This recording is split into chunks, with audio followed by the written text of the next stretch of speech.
We're making good progress in reaching our goals for this quarter of study. Thank you for staying in here and working hard. I know you're going to finish out the quarter with excellence. Now today we want to talk about death and grief. You will remember that we talked about certain stages of life. We talked about caring in the primary moments of life. We talked about the beginning of life.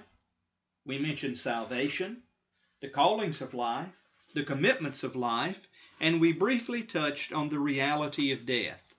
Today, we will examine that topic in some depth. At the close of the human pilgrimage lies the experience of death and the life that God has for us beyond death. Death is life's last frontier. We each will discover it for ourselves. No one will escape it. The Bible teaches us to number our days.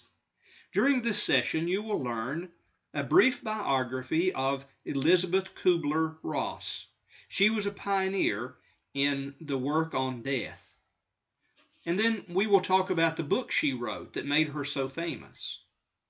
Then we will talk about the 5 emotional stages of dying that she identifies in her famous book.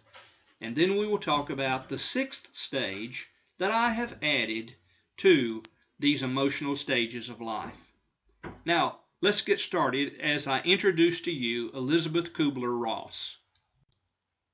Elisabeth Kubler-Ross was born July the 8th, 1926 in Zurich, Switzerland, and she died on August the 24th, 2004. She was a psychiatrist and an author. She was the firstborn of triplet girls. She graduated from medical school at the University of Zurich in 1957. She immigrated to the United States in 1958, and she continued her studies in New York City and completed her training in psychiatry in 1963 at the Colorado School of Medicine. Throughout her career, she wrote more than 20 books dealing with the natural phenomenon of death.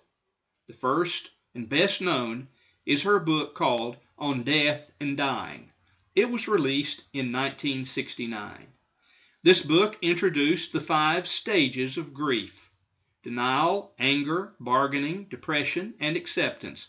And we will talk about each of those in just a moment. These stages are now associated with any major loss or life-changing experience.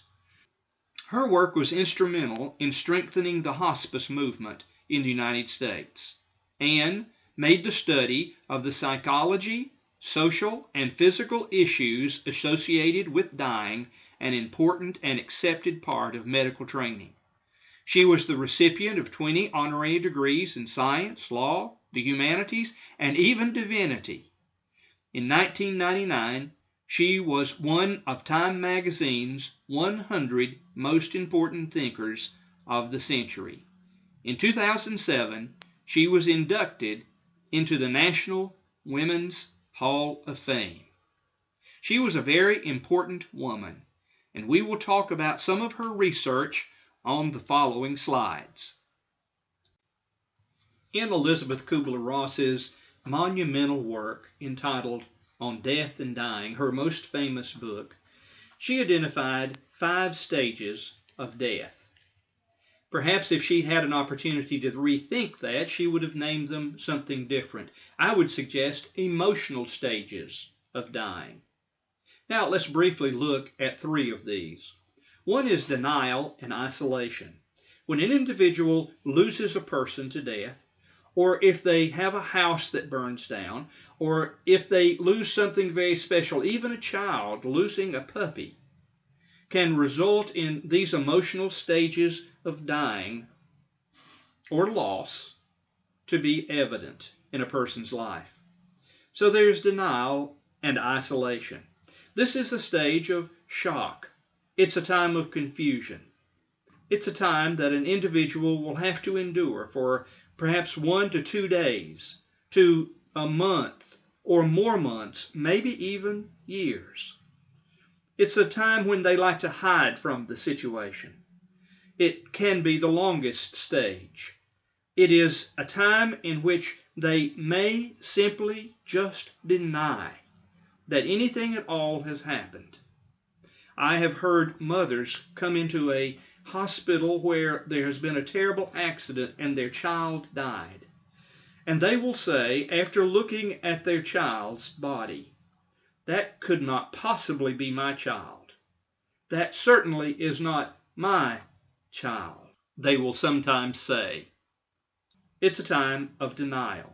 It also is a time that they have a tendency of isolating themselves from the very source of help that they need so much, that is, the church or other individuals. There can be that isolation from helping organizations or individuals. And then a second stage is anger. Why did this happen to me? They may ask. Individual and families begin to realize what's going on, and they get angry. Sometimes this can be very violent. I've had individuals to approach me at the death of a loved one and beat my chest with their fists, indicating their absolute anger. I try to recognize that this is not an outpouring of anger really expressed toward me, but it's just one of these emotional stages that they're going through. Often, this anger is aimed at caregivers, doctors, nurses, or can be even expressed toward caregivers. If anger doesn't work, oftentimes they try to make a deal, and it is an attempt to relieve their pain. The deal basically is this: God, my child is very sick. If you will restore that child to his or her health, then I will become a missionary for you and serve you overseas. Or, my husband is very sick, and Lord, if you will heal him, I will share that testimony everywhere I go and give you the glory for it.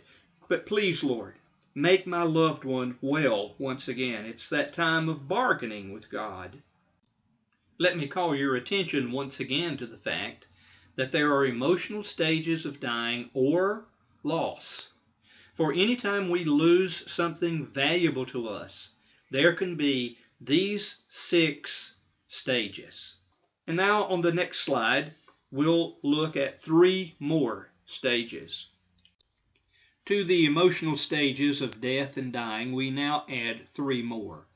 Let me review by saying the first stage is denial and isolation.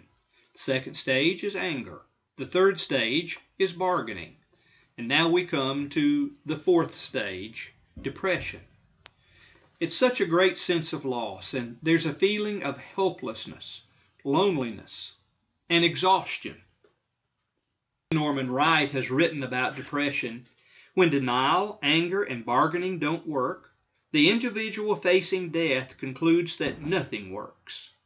Then depression sets in, which has 2 parts. Number 1, reactive depression, thinking about past memories.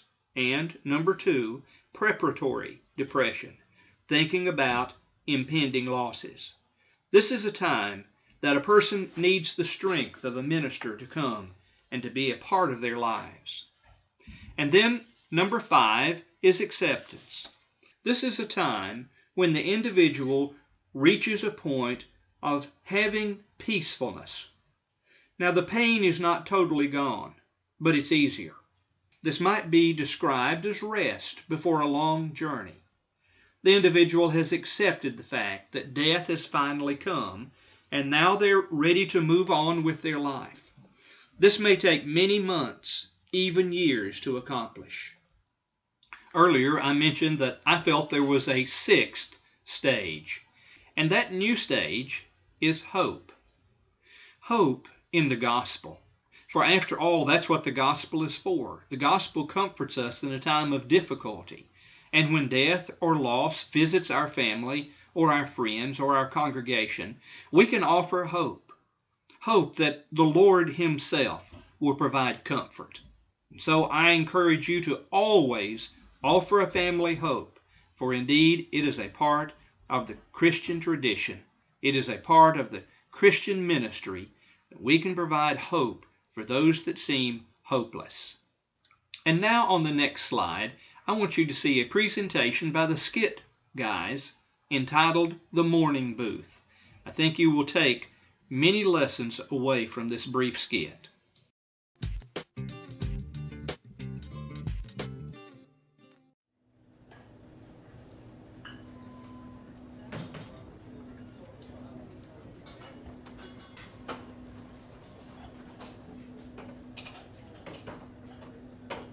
Can I get a cup of coffee? Yeah.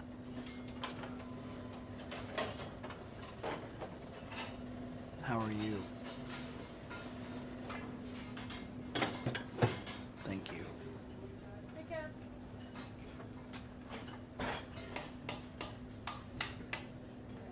Psalm 23, David says, "Though I walk through the valley of the shadow of death, I will fear no evil." The valley. It is a depression or an extended canyon that seems to go in one direction. It seems like it would go on forever. You see, we all seem to go in these valleys in our life.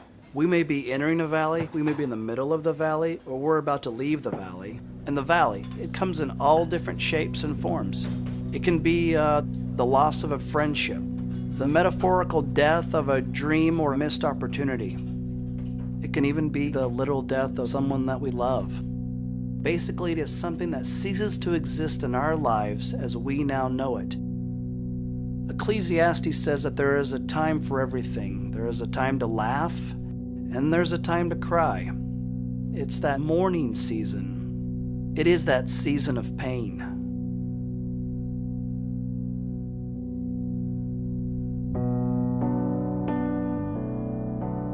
Everyone hurts at some point. We all feel the pain of experiencing the valley of the shadow of death. When we are in the midst of pain, it feels like it goes on forever. There's no relief in sight.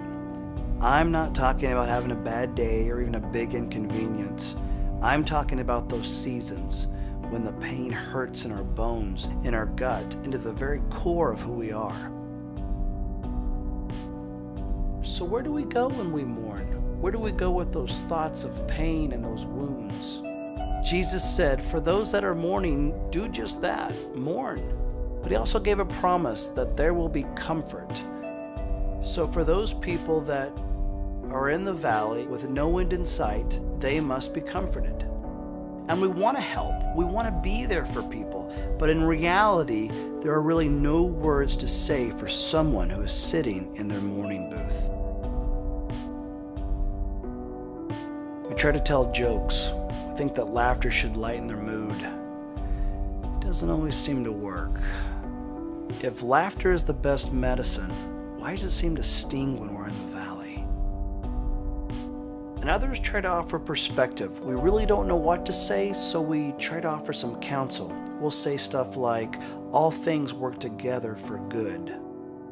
It's true, but the timing may be a little off.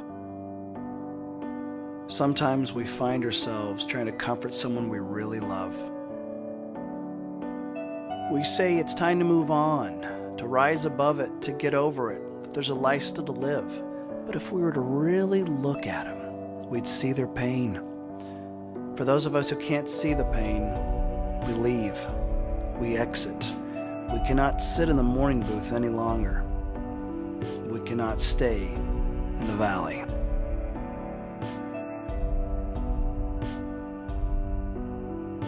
Everyone must take their turn in the mourning booth.